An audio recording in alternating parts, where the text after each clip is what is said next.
I stepped onto the platform, the air thick with anticipation and the faint scent of rusted metal. With its peeling paint and dim lights, I rumbled ominously, ready to whisk me away into the night. I had taken this route countless times, but tonight felt different. A chill crept up my spine as the doors slid shut behind me with a metallic hiss, sealing me inside. The train jolted to life, its engine roaring like a beast awakened from a long slumber. I found a seat near the window and settled in, my breath fogging the glass as I watched the world outside blur into shadows. The rhythmic clatter of the tracks was oddly soothing, lulling me into a trance. I pulled out my phone, hoping to distract myself from the unsettling feeling in the pit of my stomach. As the train lurched forward, I glanced around. The train was nearly empty except for a few scattered passengers. A man hunched over his newspaper, a woman with a baby quietly fussing in her arms, and an elderly gentleman staring blankly at the floor. I couldn't shake the sensation that something was off, but I brushed it aside. Maybe I was just tired. Minutes passed, and the train continued its journey, the scenery outside becoming increasingly desolate. The flickering lights overhead cast eerie shadows that danced across the aisle.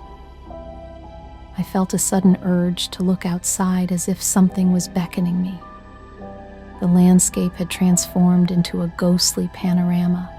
Abandoned buildings loomed in the darkness, their windows like hollow eyes watching us pass. Then the train jolted violently, throwing me against the window.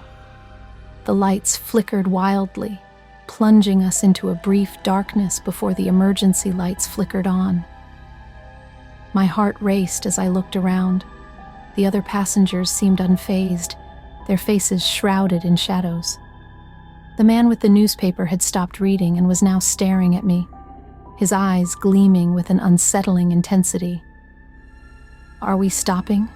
I asked, my voice barely above a whisper. He didn't respond, just continued to watch me. I felt a wave of unease wash over me. I turned back to the window, my breath quickening. Outside, the landscape had changed once again. We were now surrounded by dense, twisted trees that seemed to reach for the train like skeletal hands. A fog began to roll in, thick and suffocating, swallowing the remnants of light. "Next stop, nightmare," I muttered to myself, attempting to break the tension. But no one laughed. The train slowed, creaking ominously as it approached an unlit station that appeared out of nowhere. My heart thudded in my chest. The lights flickered again, and the door slid open with an unsettling groan, revealing a platform shrouded in darkness. A sense of foreboding gripped me. I glanced back at the other passengers, but they were frozen, their eyes vacant, as if caught in a trance. I think I should get off," I said, half to myself. Without waiting for an answer, I stood up and made my way to the door, my footsteps echoing in the silence.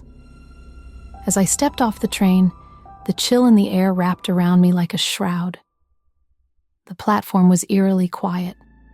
No signs, no lights, just a narrow path leading into the woods. The train's engine sputtered and faded into the distance, leaving me alone in the dark.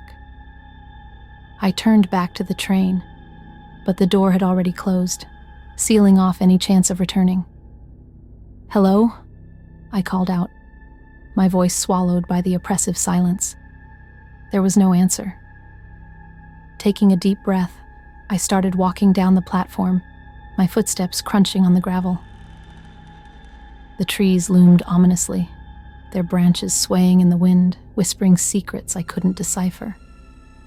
Panic bubbled within me, but I pressed on, hoping to find someone, anyone, who could help. After a few minutes, I came across a flicker of light in the distance. Relief washed over me as I hurried toward it. but as I drew closer, my heart sank. It was a small, decrepit building, the windows shattered and the door hanging ajar. The light flickered erratically, casting twisted shadows that danced across the ground. "Is anyone there?" I shouted, stepping inside. The air was thick with dust and decay. Old newspapers littered the floor, yellowed and crumbling, filled with stories of missing people and unexplained disappearances. I felt a cold breeze brush past me, and I shivered. As I turned to leave, I heard a sound, a soft whimpering echoing from the back of the building. My heart raced. "Hello? Is someone there?" I called, my voice shaking. I took a tentative step toward the sound, each creak of the floorboard making me wince. I rounded a corner and stopped dead in my tracks. There, huddled in the shadows, was a figure, a girl no older than 12, with wide, terrified eyes. "Help me," she whispered, her voice barely audible. "What happened?" I asked, kneeling to her level. "Where are we?" "They took me," she said, tears streaming down her cheeks. "They come on the train. At night." My blood ran cold as I remembered the passengers, their vacant expressions, the man with the newspaper watching me. "Who took you?" Suddenly the lights flickered out, plunging us into darkness. I could hear her sobbing softly beside me, but I felt an overwhelming presence in the room, as if something sinister had entered. I scrambled to my feet, feeling my way back to the door, and then I heard it. The unmistakable sound of train wheels clattering on tracks, growing louder and louder. My heart pounded in my chest as I raced toward the exit, but before I could reach it, the door slammed shut. "Don't let them take you," the girl screamed, her voice filled with terror. I turned back, but the darkness was closing in, the sound of the train deafening. I pressed against the door, desperately pulling on the handle, but it wouldn't budge. The girl's cries faded into the sound of the train, and just as suddenly, it all stopped. Silence enveloped me, suffocating and heavy. Then, out of the darkness, a figure emerged, a silhouette against the faint light. I could see the gleam of eyes, hungry and malevolent. My breath quickened as I stumbled backward, realizing there was nowhere to run. "Welcome aboard," it whispered, its voice slithering into my mind. I screamed, but no sound escaped my lips. The train had come for me at last, and as the darkness swallowed me whole, I understood. I was never meant to leave. I've always loved trains. There's something about the hum of the engine, the rhythmic click-clack on the tracks, and the subtle rocking that usually makes the ride calming, almost meditative. I used to take the late train home regularly ever since I started working the night shift downtown. But tonight felt different. The platform was nearly empty when I arrived. Only 1 or 2 people were milling around, and most of them got on the earlier train that rolled in just as I got there. I watched them board, realizing that my train wouldn't come for another 10 minutes. A gust of chilly night air made me shiver, and I hugged my coat tighter. When my train finally pulled up, I got on and noticed immediately that I was the only passenger. An entire car to myself, empty save for me. I chose a seat by the window, staring out at the dimly lit station as it began to pull away, and tried to shake off the uneasy feeling gnawing at me. The fluorescent lights overhead flickered a few times as the train picked up speed. I took out my phone and mindlessly scrolled, hoping to distract myself. There was something almost too quiet about the train tonight. Normally you'd hear voices or the rustling of bags, but tonight it was just silence, aside from the hum of the train. About 10 minutes into the ride, I glanced up from my phone, and that's when I noticed her. 2 rows ahead of me, on the opposite side, was a woman. She was sitting completely still, her long dark hair falling over her face, so I couldn't see her features. I was positive she hadn't been there when I boarded. I'd looked around. She sat eerily motionless, her head tilted down slightly as if she were staring at her lap. Her hands were hidden beneath the sleeves of an oversized, faded gray coat. I felt an uncomfortable prickling on the back of my neck. Maybe she'd gotten on while I was distracted by my phone. But there hadn't been any stops since we left the station. Trying to brush off the unsettling thoughts, I went back to my screen, scrolling aimlessly, but my attention kept drifting back to the woman. I was trying to convince myself that I was being paranoid when I noticed something strange. Her shoulders rose and fell in a pattern that seemed off. She wasn't breathing, not normally anyway. It was almost like she was gasping quietly, a subtle, hitching sound that echoed faintly in the silence. I told myself not to look to stay focused on my phone, but my curiosity got the better of me. I glanced up again. She was staring at me. I froze, my eyes widening as I realized that her head had tilted just enough so that her face was turned toward me. The hair still hung over most of her face, but I could see one eye, dark and unblinking, fixed on me with a strange, empty expression. I turned away quickly, trying to ignore the cold sweat breaking out on my forehead. My heart was hammering now, my instincts screaming at me to leave the train, to move anywhere away from her. But I felt paralyzed, rooted in my seat by a mixture of fear and morbid curiosity. The train lurched, and the lights above flickered again, longer this time, almost going out completely. When they came back on, I couldn't stop myself from looking up once more. She was closer, 2 rows closer, in fact. She hadn't moved in any way I could have noticed, no shifting or scooting. She was just there, closer than before, still staring at me, her mouth now slightly open. I could see her teeth, small and sharp, almost like needles. Her lips were drawn back into a strange half grin that stretched just a bit too wide, and her eyes seemed even darker, empty voids that sent a shiver down my spine. I gripped the edge of my seat, my breathing shallow. The train was still moving, but I couldn't hear the sound of the engine anymore, and couldn't feel the sway of the train. It was as though the world outside had faded into nothing, and it was just me, the woman, and the unbearable silence. I finally mustered the courage to stand, my hands shaking as I clutched my bag. I moved down the aisle, heading for the door that led to the next car. I pressed the button to open it, but it didn't respond. I tried again, harder this time, but the door stayed firmly shut. "Are you leaving?" a voice whispered, soft and breathy. I spun around, my heart in my throat. She was standing now, only a row away, her head tilted, her dark hair shifting like a living thing. Her eyes gleamed with a strange light, and her mouth hung open, revealing more of those needle-like teeth. I couldn't find my voice, couldn't form any words. I backed up, slamming my fists against the door. It rattled but still wouldn't open. Her hand reached out, fingers long and thin, stretching toward me as if to brush against my face. I shrank back, pressing myself against the door, praying for it to open, for the nightmare to end. The lights flickered again, longer this time, casting the car into darkness for several agonizing seconds.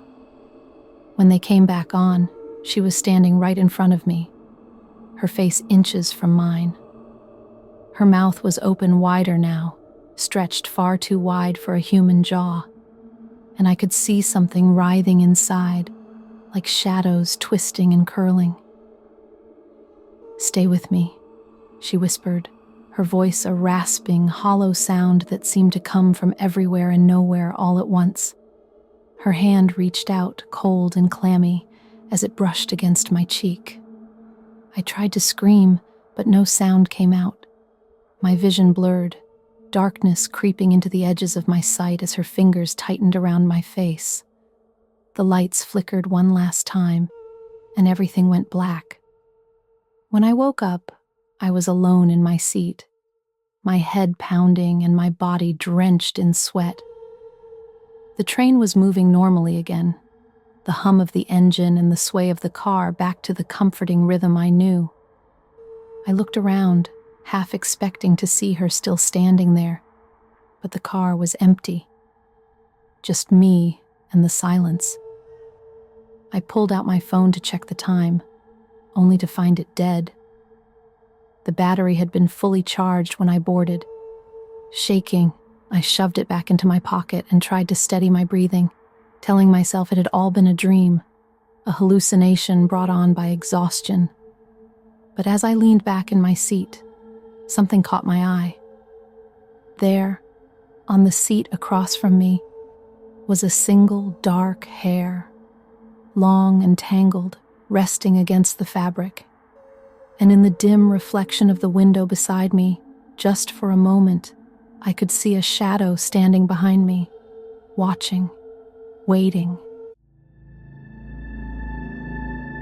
I don't normally take the train alone at night. Usually, I drive or catch a cab, anything to avoid the late train line that runs from downtown to the outskirts where I live. But tonight, my car was in the shop, my wallet was empty, and I had no choice. I'd stayed late at the office, catching up on paperwork, pushing back the feeling that I was the last one there, alone in the echoing silence of the empty floors. The clock on the station wall ticked slowly as I sat on the hard metal bench, the cold seeping through my coat and into my bones. The place looked deserted, like a forgotten relic with its cracked tiles and dim, flickering lights.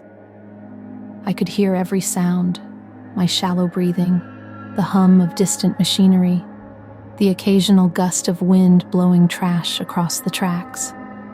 I glanced at my phone. No signal, and the battery was down to 3%. With a sigh, I shoved it back into my pocket. The silence around me felt thicker now, like something watching, waiting, even though there was no one else in sight. I'd always been the cautious type, the one to take the well-lit street, to keep my keys between my knuckles, always alert. Maybe that's why I felt so uneasy. Tonight, there was no one around, and the feeling was like a whisper crawling up the back of my neck. Finally, after what felt like hours, the train arrived.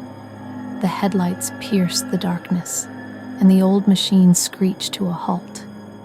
I could see that it was practically empty, save for a couple of shadowy figures toward the front. I hesitated, my fingers cold and stiff, but the doors slid open, and the night air pushed me forward. With a deep breath, I stepped inside, quickly finding a seat in the middle of the car.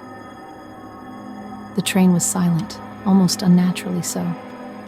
I leaned back, staring out the window, watching the lights of the city blink past, flickering like faint stars. I let my mind drift, thinking about home, my bed, and the comfort of locking the door behind me. But my thoughts were interrupted by the sharp, hollow thud of footsteps. I looked up and saw a man standing just a few seats away. I hadn't heard him get on, hadn't noticed anyone coming from the next car. But there he was, tall and thin, his face hidden in shadow. His clothes were worn threadbare, hanging off his frame like they were too big for him. His face was hard to see, and the dim light cast strange shadows across his sharp features, giving him an almost skeletal appearance. "Late night for you too?" I asked, trying to keep my voice light. He didn't respond. He just stood there, staring down at me. His eyes were dark, sunken, and his lips were slightly parted as if he were about to speak, but couldn't find the words. I felt my skin prickle, a warning spreading through me like ice water. I quickly looked away, hoping he'd take the hint and sit somewhere else. When I glanced back, he was gone. The seat where he'd been standing was empty, as if he'd never been there at all. I forced a laugh, trying to brush it off as paranoia, a trick of the dim light and my overworked mind. But as I settled back into my seat, the feeling of being watched only grew stronger. I could feel his eyes, cold and heavy, on the back of my neck. A faint scraping sound drifted through the car like nails dragging against metal. I turned, glancing around, but I was alone. The train rattled and groaned as it sped along the tracks, but this sound was different, soft, deliberate, like someone scratching in slow, rhythmic patterns. It was coming from the end of the car. Slowly, I stood, clutching my bag, and started walking down the aisle, peering over each seat. My footsteps echoed in the silence, my heart pounding louder with each step. I was sure I was alone, but the sound persisted, like someone scraping just out of sight, waiting for me to follow. Then, just as I reached the last row of seats, the lights flickered and went out. For a moment, I was submerged in darkness, surrounded by the deep, empty silence. My breath caught in my throat and I froze, waiting for the lights to come back on for some sign that I wasn't alone. The lights flickered on for just a second, and in that brief flash, I saw him again, standing directly in front of me, his face inches from mine. His eyes were black, empty pits that seemed to swallow the light. His mouth hung open in a twisted, unnatural grin, too wide, his teeth bared and sharp. His skin looked stretched, pale and paper-thin, like something barely holding him together. I staggered back, my body slamming against the row of seats as the lights went out again, plunging me into darkness. My mind raced, every instinct screaming at me to run, to get away. I stumbled down the aisle, groping for the door to the next car, my fingers shaking as I searched for the handle. Behind me, I could hear him moving, slow, shuffling footsteps following me, drawing closer with each passing second. The door wouldn't budge. I tried again, pulling harder, my breaths coming in quick, shallow gasps. The footsteps grew louder and closer until I could feel his presence just inches away.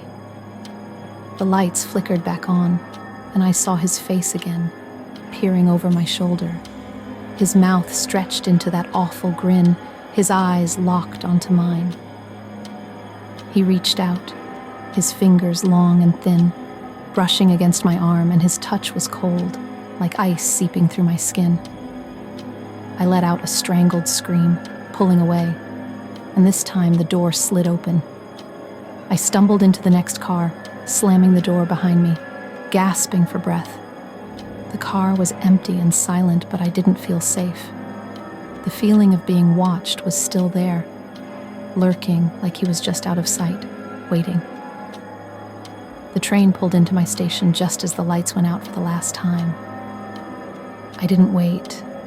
I ran out, tripping onto the platform, my heart pounding as I glanced back. Through the train's window, I saw him, still standing in the same spot, his face pressed against the glass, grinning that horrible grin as he watched me. I didn't look back again. I sprinted up the stairs, out of the station, into the safety of the streetlights. But even then, I could still feel his eyes watching me from the darkness. And every night since, I've taken the long way home, never again stepping foot on the train alone at night.